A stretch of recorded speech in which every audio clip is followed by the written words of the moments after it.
అందరికీ నమస్కారాలు. ముందుగా శ్రీ ఎల్వి ప్రసాద్ గారికి, నిర్మాత శ్రీమతి శ్రీ కృష్ణవేణి గారికి పాదాభివందనాలు. తెలుగు చలనచిత్ర పరిశ్రమకి ఒక అవతార పురుషుణ్ణి, ఒక కారణ జన్ముణ్ణి, ఒక యుగ పురుషుణ్ణి, ఒక మహాపురుషుణ్ణి పరిచయం చేసిన వీరిద్దరికీ పాదాభివందనాలు.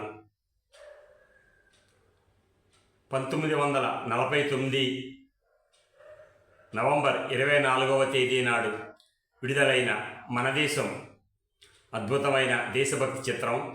మనకి 1947లో దేశానికి స్వాతంత్రం వస్తే ఈ చిత్రం 1949లో విడుదలై ఎంతో ప్రేక్షక ఆదరణ పొందినది. ఈ చిత్రంలో కారణ జన్ములు, కలియుగ అవతార పురుషులు, ప్రపంచం గర్వించే మహోన్నత మహనీయ మహానటులు శ్రీ నందమూరి తారక రామారావు గారు రంగప్రవేశం చేశారు. ఈ చిత్రంలో శ్రీ రామారావు గారి నటన కేవలం ఆ చిత్రం 3 నిమిషాలకి తక్కువ వ్యవధిలోనే ఆయన కనిపిస్తారు. 3 సన్నివేశాల్లో ఆయన కనిపిస్తారు. ఎప్పుడైతే మనకి చిత్ర పరిశ్రమకి శ్రీ రామారావు గారు అడుగుపెట్టారో యావత్ చిత్ర పరిశ్రమ మారిపోయి ఆయన మన చిత్ర పరిశ్రమకి నేటి వరకు కూడా ఒక రోల్ మోడల్ హీరో. అలాగే శ్రీ రామారావు గారు 1949లో మన దేశం నుండి మొదటి చిత్రం రంగప్రవేశం చేసి, అలాగే ఆ తర్వాత షావుకారు, పల్లెటూరి పిల్ల, ఇంకా రామారావు గారు అంటే ఒక తెలుగు చలనచిత్ర పరిశ్రమకి ఒక అద్భుతమైన నటుణ్ణి కళమ్మ తల్లి చూసుకుంది. అలాగే ఆ మహనీయుడు 1949లో చిత్ర పరిశ్రమకు వస్తే 1952 నుంచి కూడా ఆయన ప్రజలకు కానీ ప్రాంతాలకు కానీ ఏ కష్టం వచ్చినా కూడా యావత్తు చిత్ర పరిశ్రమని ఒక తాటిపై నిలిపి ఎన్నో కార్యక్రమాలు ఈ చిత్రరంగం ద్వారా ప్రజలకు ఆనాడే ఆయన సేవలు అందించారు. ముఖ్యంగా శ్రీ రామారావు గారు మనకి ఎంతోమంది చిత్ర పరిశ్రమలో నటులు, మహానటులు ఉన్నారు. కానీ రామారావు గారి యొక్క వ్యక్తిత్వం, ఆయన కృషి, ఆయన పట్టుదల ఈ ప్రపంచంలో ఎవరికీ రాదు. మళ్ళా అలాంటి మహనీయ మహోన్నత మహానటులు ఈ సూర్యచంద్రులు, ఆకాశం, భూమి చూడజాలేదు. అలాగే ఎంతో గొప్ప కళాకారులకి గొప్ప కళాకారుడైన ఎంతో అద్భుతంగా ఆయన నటించి ప్రేక్షకుల హృదయాల్లో ఒక ఆత్మబంధువుగా ఆయన నిలిచిపోయారు. ఎన్నో అద్భుతమైన పాత్రలు. అసలు ఈ రోజుల్లో మాకు అనిపిస్తుంది, మనకి రామారావు గారు చిత్ర పరిశ్రమకి లేకపోతే అసలు ఏంటి పరిస్థితి, ఆ రూపాలు, ఆ దైవ స్వరూపాలు మనం ప్రత్యక్షంగా చూసేవాళ్ళమా అన్న ఆలోచనలో ఈరోజు ప్రతి ఒక్కరూ అశేష ప్రజానీకం ప్రేక్షకులం ఆలోచిస్తూ ఉంటుంది. ఒక్క గొప్ప మహనీయుడు ఆయన. అంతటి మహనీయుడు మన తెలుగువారిగా పుట్టడం మన అందరికీ కూడా గర్వకారణం. అలాగే ఈరోజు 24/11/1949లో విడుదలైన మొట్టమొదటిగా నటించిన మన దేశం చిత్రం నేటికి 75 వసంతాలు వజ్రోత్సవం జరుపుకుంటుంది. ఈ సందర్భంగా ప్రపంచంలో ఉన్న తెలుగువారికి, ప్రేక్షక లోకానికి నటరత్న కళామందిర్ తరపు నుంచి మేము శుభాకాంక్షలు తెలియజేస్తున్నాను.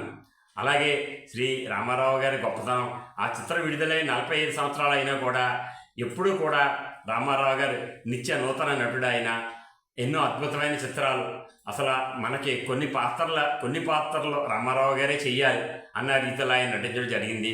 ఇటు పౌరాణికం కానీ, సాంఘికం కానీ, జానపద చిత్రాలు కానీ, చరిత్రాత్మక చిత్రాలు కానీ, ప్రతి చిత్రం ఒక వైవిధ్యం, ఒక అద్భుతం.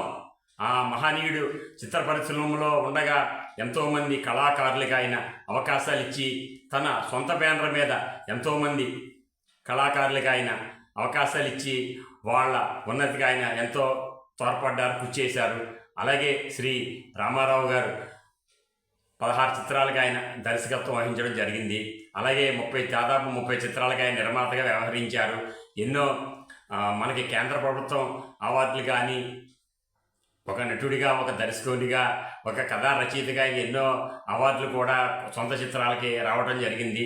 శ్రీ రామారావు గారు తెలుగు చలనచిత్ర పరిశ్రమకు చేసిన సేవలు అజరామరం. ఈ సూర్యచంద్రులు, ఆకాశం, భూమి ఉన్నంత వరకు ఆయన కీర్తి అజరామరం. ఒక గొప్ప మహానటుడికి, కళకి సేవ చేసే భాగ్యం అందరూ ఆయన నటుడు అనుకుంటారు, నటుడు కాదు, ఆయన ఒక దైవ స్వరూపం. ఈ యొక్క మహాభారతం రామాయణం ఉన్నంత వరకు రామారావు గారు కూడా మనందరికీ ఆయన ఒక మూడో గ్రంథం. ముందు తరాల వారికి ఆయన ఒక స్ఫూర్తి ప్రదాత. ఆయన యొక్క చిత్రాలు కానీ ఆయన నటన కానీ చూస్తే నేటికి ప్రజలు తన్మయం చెంది అంతటి గొప్ప కళాకారుడు మన తెలుగువారిగా పుట్టడం మనందరికీ కూడా గర్వకారణం. అంతటి మహనీయ మహోన్నత మహానటులకి నేను అభిమాని కావటం, ఈ కళామందిర్ ఏర్పాటు చేయటం నా యొక్క జన్మ సార్థకం. రామారావు గారి గొప్పతనం అది ఒక మహాసముద్రం, అది వర్ణించాలంటే ఎవరి తరం కాదు. నేటికి ఈ చిత్రం 70 వసంతాలు ప్లాటినం జూబిలీ వజ్రోత్సాహం జరుపుకుంటుంది. అలాగే శ్రీ రామారావు గారు ఎప్పుడూ కూడా ప్రజలు ఒక పౌరాణిక చిత్రం కానీ, సాంఘిక చిత్రం కానీ, జానపద చిత్రం కానీ, చరిత్రాత్మక చిత్రం కానీ ప్రజలు ఎదుర్కొంటున్న సమస్యలను ఆయన ప్రతి సన్నివేశంలో ఆయన ప్రజలకు జీవించు ప్రజల్ని ఎంతో చైతన్యపరిచారు. అలాగే ఆయన నిర్మించిన సొంత చిత్రాలు, సొంత బ్యానర్పై ఎన్ఏటి రామకృష్ణ సంస్థపై ఎన్నో అద్భుతమైన చిత్రాలు నిర్మించి తెలుగు చలనచిత్ర పరిశ్రమలో ప్రత్యేక స్థానం, ఎవరికి దక్కని ప్రత్యేక స్థానం ఆయన పొందారు. మా అభిమానులందరికీ ఆయన ఆత్మబంధువు, దైవ స్వరూపం. నేను రామారావు గారి అభిమాని అవ్వటం నా యొక్క అదృష్టం. అలాగే మేము నటరత్న కళామందిర్ నేను స్థాపించి ఎన్నో కార్యక్రమాలు ఆయన పేరు మీద చేస్తున్నందుకు నాకు ఎంతో ఆనందంగా ఉంది. మరొక్కసారి ప్రపంచంలో ఉన్న తెలుగు ప్రేక్షక లోకానికి, అభిమానులకు మన దేశం చలనచిత్రం 75 వసంతాల శుభాకాంక్షలు. ఇట్లు మీ పి. చంద్రమౌళి, నటరత్న కళామందిర్, కాకినాడ. నమస్కారాలతో.